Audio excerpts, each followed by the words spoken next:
Jack London, The White Man's Way, Part 3. There is a big lock on door so that Mobbits doesn't run away. This also is a great foolishness. Mobbits will not run away. All the time is there plenty grub in that place, and warm blankets and a big fire. Very foolish to run away. Mobbits is not foolish. 3 months Mobbit stopped in that place. He steal 2 pounds of flour. For that, white men take plenty good care of him.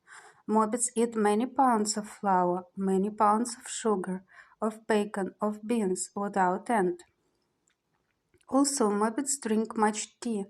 After 3 months, white men open door and tell Mobbits he must go. Mobbits does not want to go. He is like dog that is fed long time in one place. He want to stay. He want to stay in that place, and the white man must drive Mobbits away. So Mobbits come back to this village, and he is very fat. That is the white man's way, and there is no understanding it. It is a foolishness, a great foolishness. But thy sons, I insisted, thy very strong sons, and thine old age hunger. There was Mocklin, Abbots began. A strong man interrupted the mother.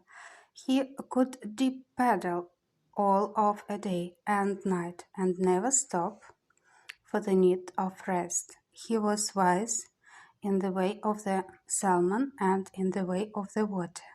He was very wise. There was Mocklin, Abbots repeated, ignoring the interruption.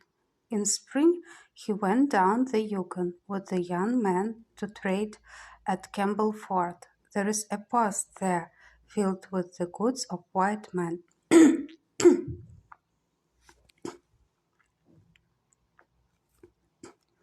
And a trader whose name is Jones. Likewise is there a white man's medicine man, what you call missionary. Also is there bad water at Campbell Fort, where the Yukon goes slim like a maiden, and the water is fast, and the currents rush this way and that, and come together, and there are wheels and sacks, and always are the currents changing, and the face of the water changing, so at any 2 times it is never the same. Mocklin is my son, wherefore he is a brave man. Was not my father brave man? Zillah demanded. Thy father was brave man, Abbots acknowledged, with the air of one who will keep peace in the house at any cost. Mocklin is thy son and mine, wherefore he is brave. Mayhap because of thy very brave father, Mocklin is too brave. It is like when too much water is put in the pot, it spills over. So too much bravery is put into Mocklin, and the bravery slips over.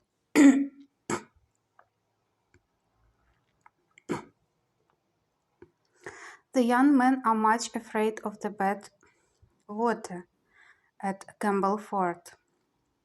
But Mocklin is not afraid. He laughs strong, ho-ho, and he goes forth into the bad water. But where the currents come together, the canoe is turned over.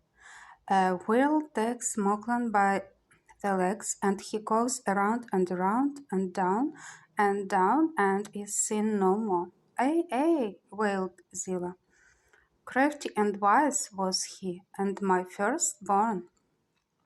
I am the father of Mocklin, Abbot said, having patiently given the woman space for her noise. I get into canoe and journey down to Campbell Fort to collect the debt. Debt interrupted. What debt?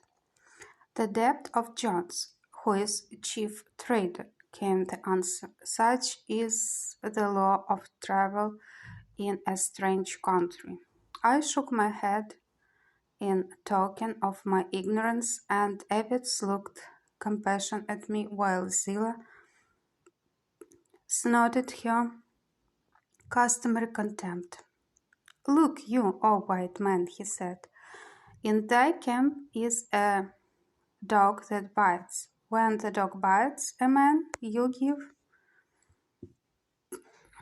that man a present because you are sorry and because it is thy dog.